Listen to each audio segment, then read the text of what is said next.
Mom looked at me today like I was a stranger. Her eyes moved across my face as if searching for a name she once knew. But she could not find it. I whispered, "Mom, it is me, your daughter." But her gaze drifted past me, empty and weightless, like a quiet cloud moving through an open sky. She turned her face aside, calm but distant, and for the first time in my life, I felt the sharp sting of being forgotten by the person who remembered me first. Then her hand shifted slightly, a small tremor, barely noticeable. Like a memory stirring somewhere deep inside her skin, reaching for something familiar. Conversations fade quickly now. She asks who I am, then forgets, then asks again. Each broken circle leaves another crack inside my chest. People say to stay strong, but they do not understand the weight of losing someone who is still here. Breathing, existing, yet slowly slipping away. I showed her a photo from my wedding. She smiled politely, kindly, but without recognition. As if she was looking at strangers she wished she knew. Sometimes she studies my face with a soft sadness, as if she knows she should remember me. But the doorway to my name will not open anymore. The hardest moments are when she gently pulls away. Not because she does not love me, but because she no longer recognizes the safety she once gave me. I sit outside her door at night, listening to her breathe, wondering how long it will be before even the sound of my voice disappears from her world. She forgets small things first. A comb, a cup, her favorite sweater. Each familiar object becomes a stranger. And her own home turns unfamiliar one piece at a time. I guide her now, left hand here, right hand there, the way she once guided me. We move slowly together, relearning simple movements she taught me long ago. Some evenings she sits by the window, her eyes drifting far beyond the room, as if waiting for a memory to return and gently call her name again. Her hands tremble softly now, not from fear, but from the quiet exhaustion of searching for memories that slip away the moment she reaches for them. I smile at her, even when my heart feels heavy.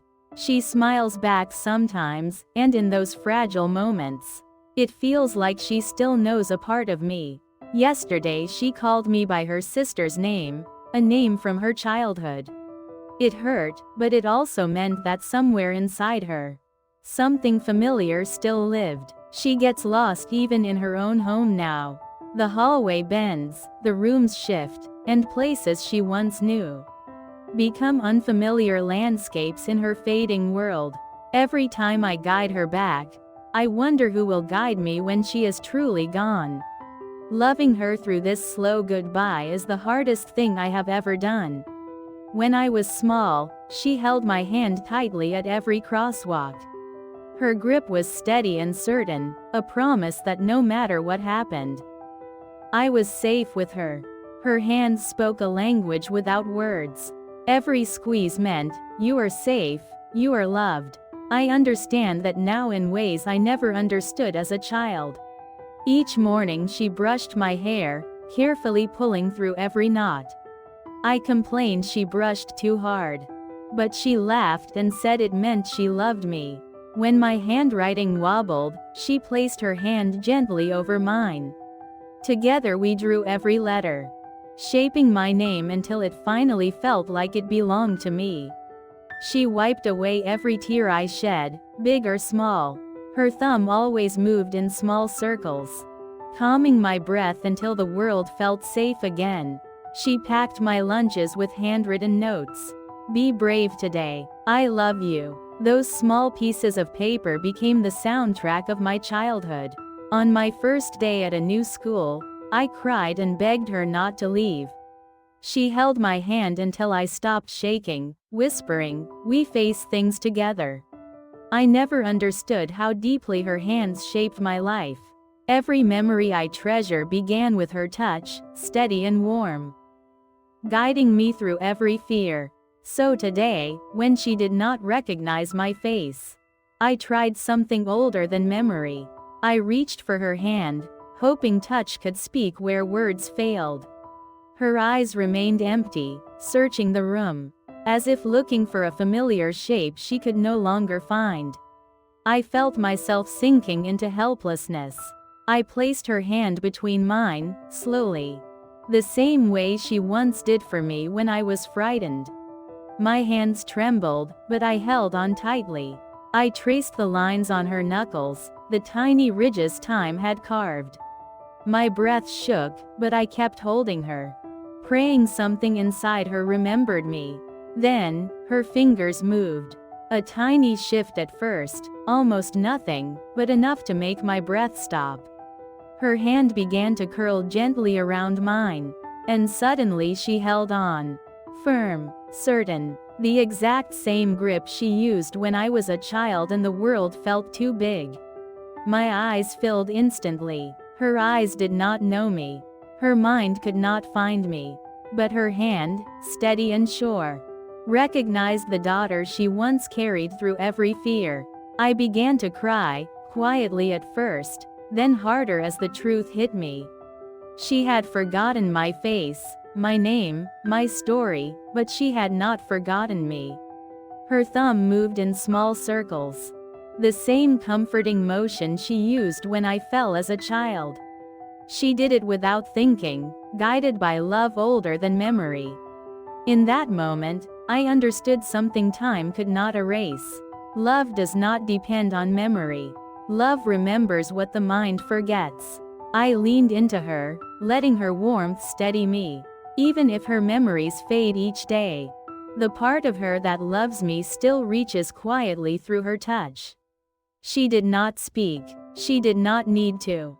Her hand told the story her mind could no longer hold. And in that silence, we both found a kind of peace. Later that night, she fell asleep still holding my hand. I stayed beside her, afraid to move. Afraid to break the last thread connecting us. By morning, she did not remember the moment we shared. Not the grip, not the touch, not the warmth. Her mind erased it, but my heart would not. I sat alone after she fell asleep, hands still clasped as if hers were there. Some moments stay with us even when the people we love can no longer hold them. Her belongings carried stories she could no longer tell. A brush, a photograph, a scarf. Each held pieces of her life that memory had quietly abandoned. Every morning now, I place her hand over mine. Not because I expect recognition, but because touch is the one language she still understands. We sit together in peaceful silence. I do not correct her when she forgets. I simply stay beside her, letting love settle softly in the spaces memory left behind. Sometimes she smiles at things I cannot see. Maybe lost memories drift around her like warm dust in sunlight. I hope whatever she sees is kind. Her hand found mine again tonight, almost by accident. Even without memory, her touch still carries the echoes of every moment she ever cared for me. She may forget the days, the years, and even my name. But her hands remember the shape of the little girl who once clung to them for courage. So I will hold the memories for both of us. Every touch, every comfort, every soft moment. She can no longer keep within her fading mind. Faces fade and stories blur with time. But love does not disappear. Love stays in the hands that remember long after the mind forgets. Even when memory leaves, love remains. Quiet, steady, and patient. It lives in the touch that never forgets, even when everything else does.